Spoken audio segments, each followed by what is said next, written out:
On nous rabâche de marcher 10 000 pas par jour pour être en bonne santé. Mais à quoi correspond ce chiffre? Est-ce que c'est si grave si l'on n'en fait que la moitié? Est-ce qu'on va mourir jeune? Dans ces vidéos, je vous explique d'où vient ce chiffre, est-ce qu'il est vraiment nécessaire de l'atteindre et surtout je vous emmène avec moi pour une journée afin de voir combien de pas je fais et sans surjouer. Allez, c'est parti!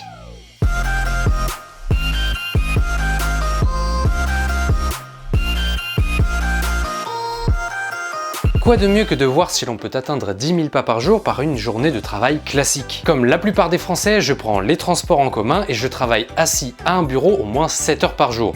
Parfait donc pour que la plupart d'entre vous s'identifient. Pour cette expérience, j'ai gardé avec moi mon portable du lever jusqu'au coucher afin qu'il me serve de podomètre et pour cela j'ai utilisé deux applications que sont Google Fit et Huawei Santé. Je démarre par la préparation classique du matin, c'est-à-dire petit déjeuner, salle de bain, habillage. Ensuite, je fais mon travail de parent avec la même chose, mais dédié au bambin. Mon chez-moi n'est pas super grand, alors les distances se parcourent assez vite et il n'y a pas énormément de pas au compteur à ce moment-là. Puis il est temps de partir chez la nourrice. De là, j'ai environ 10 minutes de marche aller et la même chose au retour puisque je reviens chez moi, ce qui commence tout doucement à faire augmenter les pas de la journée. Et d'ailleurs à ce stade, j'en suis à 2608 pas. Ensuite, c'est direction la gare où je prends El Famoso RER A, celui qui emmène à Disneyland. Et de là, je vais effectuer les 3/4 de mon trajet pour me rendre au travail assis, mais pas pour aller à Disneyland. En sortant de ce dernier, j'ai environ 10 minutes de marche pour me rendre vers mon lieu de travail. Et c'est d'ailleurs sur la matinée que l'essentiel de mes pas de la journée sont réalisés. Conclusion, j'arrive au travail en ayant fait 4273 pas.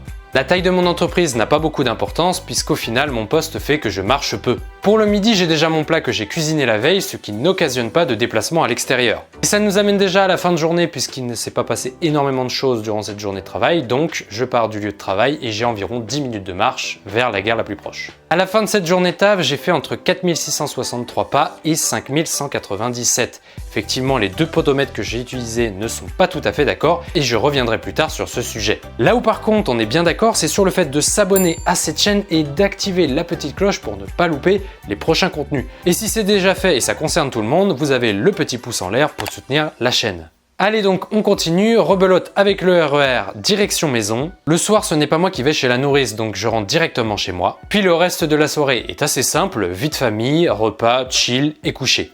Résultat final, une fois dans mon lit, j'ai fait entre 6345 et 7085 pas. Ça fait quand même 740 pas de marge d'erreur, ce qui est assez important. À quoi c'est dû? J'ai ma petite idée sur le sujet. Il peut déjà y avoir des gestes parasites, par exemple la jambe qui tremble quand on est assis. Si le portable était effectivement dans ma poche, tout simplement, je pense que ça a dû occasionner quelques petits comptages supplémentaires. Et ça, c'est pour Huawei Santé. Et ensuite, vous avez tout simplement les erreurs de calcul. Donc ce que j'ai fait, c'est que j'ai réalisé une moyenne en combinant les deux résultats et ça donne du coup un total de 6715 pas sur la journée. Voilà qui vous donne un échantillon de ce que je suis capable de réaliser sur une journée de travail classique. Ainsi, vous pourrez comparer avec vous-même. D'ailleurs, mettez tout de suite en commentaire combien vous faites de pas lors de votre journée de travail. Ainsi, on pourra un petit peu comparer. Mais tout cela, ça ne répond pas tout à fait à la question d'où viennent les 10 000 pas par jour. Pour faire simple et rapide, tout part d'une société japonaise nommée Yamasa Clock. Nous sommes en 1965 et l'entreprise lance sur le marché un nouveau podomètre nommé Mampokei, traduction 10 000 pas. Par la suite, des articles paraissent et la rumeur naît toute seule finalement. Pour votre information, puisque je ne l'ai pas précisé, 10 000 pas c'est quand même pas mal. Ça représente environ 8 km et c'est situé entre 1h40 et 2 heures d'activité en continu. Mais alors que dit la science sur le sujet? Parce que les scientifiques se sont penchés sur ce fameux score des 10 000 pas. Mais à ce jour, la science n'a pas réellement prouvé que cela devrait être une cible à atteindre quotidienne. En effet, les études se contredisent à la fois sur le score à atteindre quotidien et sur le minimum qu'il faudrait faire par jour. Par exemple, vous avez l'étude de la Harvard Medical School réalisée en 2018 avec ses 16 000 participantes et qui considère que la moitié de cet objectif serait suffisant. Et même un petit peu moins puisque l'étude révèle que 4400 pas par jour serait déjà suffisant pour améliorer de manière notable l'espérance de vie des patientes de l'étude. Le taux de mortalité dans le groupe diminuait progressivement à mesure que le nombre de pas par jour augmentait pour se stabiliser environ à 7500 pas par jour. Du coup, par rapport à cette étude, on est en dessous des 10 000 pas par jour. Du coup, cette étude démontre que l'on n'est pas obligé d'atteindre les 10 000 pas par jour, mais qu'en plus, on pourrait se satisfaire de la moitié de ce score. Bon, par contre, ce que je n'ai pas dit, c'est que l'échantillon des patientes avoisinait les 72 ans. Bon, c'est pas ouf. Mais en soi, ils étaient quand même 16 000, ça fait quand même un bon échantillon. Bon allez, on va pas s'arrêter là. Des études plus récentes ont montré que si l'on marche moins de 5000 pas par jour, votre corps est moins efficace pour brûler des calories. Cela veut donc dire par rapport à l'autre étude qui parlait des 4400 pas que là, il faudrait plutôt marcher plus pour relancer la machine. Et c'est là qu'on voit que les études ne sont pas tout à fait d'accord, puisque dans l'autre étude, 4400 pas pouvaient paraître suffisants, alors qu'ici, à 5000, on vous dit que la machine tournerait au ralenti. Allez, pour finir, parce que je ne vais pas vous faire toutes les études du monde, on va finir avec une méta-analyse.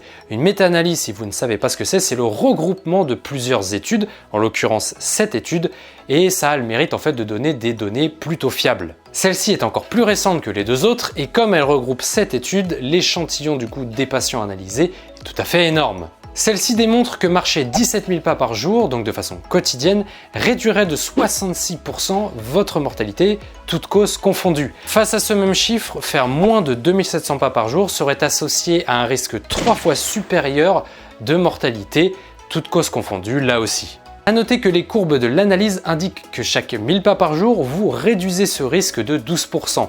La linéarité s'arrête d'ailleurs autour des 10 000 pas. Alors oui, effectivement, le coût marketing du Mampokay avait peut-être raison, mais cela démontre aussi que ce n'est pas en marchant infiniment que vous deviendrez immortel finalement. Ah oui, merde, pas faux. Et à côté de cela, pourquoi marcher plus? Eh bien, de manière primordiale, cela augmente votre NEAT, ce qui veut dire Non-Exercise Activity Thermogenesis. Cela contribue à l'augmentation de votre métabolisme. En gros, vous perdez des calories. Un autre bon point, c'est que ce n'est pas fatigant comme pourrait l'être une activité sportive. C'est parfaitement intégré à votre quotidien. C'est gratuit, évidemment, il n'y a pas besoin de matériel. Et dernier point, même s'il y en a plein d'autres, c'est un excellent antidépresseur, comme l'a démontré une étude de 2018 portant sur 1963 patients. Parlons maintenant des solutions qui vont vous aider à marcher plus quotidiennement. Vous les connaissez déjà, donc je vais tâcher d'aller vite. La première étape serait d'abord de traquer vos pas pour savoir un petit peu où vous en êtes. Alors pour ça, vous avez des applications mobiles, mais vous avez également le choix des montres connectées et tout simplement des podomètres. Ensuite, observez votre quotidien et compliquez-vous un petit peu la vie. Évitez les aides qui ne sont pas vraiment nécessaires. Vous pouvez éviter l'ascenseur et les escalators, prenez par exemple les escaliers. Et évitez par exemple la trottinette électrique quand vous pouvez faire le trajet à pied s'il est suffisamment court. Vous pouvez éviter aussi de prendre les transports en commun sur les petits trajets et dans le cas du bus, vous arrêtez un arrêt avant le vôtre. Ensuite, promenez-vous, que ce soit seul, avec votre enfant ou pour promener le chien. Et enfin, faites du sport, en plus ça vous fait marcher un petit peu plus en prime. On a pu voir ici tous les bienfaits que pouvait procurer la marche. Néanmoins, le nombre de pas oublie de prendre en compte un certain nombre de facteurs. Vous avez par exemple votre poids ou celui que vous portez sur vous, la topologie du terrain, par exemple si le terrain est plat ou pentu, ou même votre vélocité. Est-ce que vous marchez lentement, est-ce que vous marchez vite ou est-ce que vous courez? Tout ça finalement, entre même les saisons, ça peut donner des calories très différemment brûlées. Mais l'important ici, et ce que je veux vous transmettre, c'est pas forcément d'être un athlète, mais plus de marcher plus et de combattre un petit peu la sédentarité qui s'installe de plus en plus au sein de nos sociétés. Ne vous prenez pas la tête avec un stade quotidien à atteindre. Concentrez-vous plutôt sur le fait de marcher plus que la veille et de vous stabiliser sur un objectif convenable. S'il vous faut des chiffres entre 5000 et 10 000 pas, on l'a vu, ça a l'air plutôt pas mal, et en dessous des 2700, bah ça a l'air pas ouf. Voilà, j'espère que cette vidéo vous a plu. Si c'est le cas, on n'oublie pas de mettre un petit pouce en l'air et dans la zone commentaire, réagissez, posez vos questions et surtout n'oubliez pas de mettre combien de pas vous faites dans votre journée de travail ou d'études. En parlant d'études, vous pourrez retrouver toutes celles citées dans cette vidéo dans la description. Et puis sur ce, il ne me reste plus qu'à vous dire à très bientôt pour une nouvelle vidéo. Salut!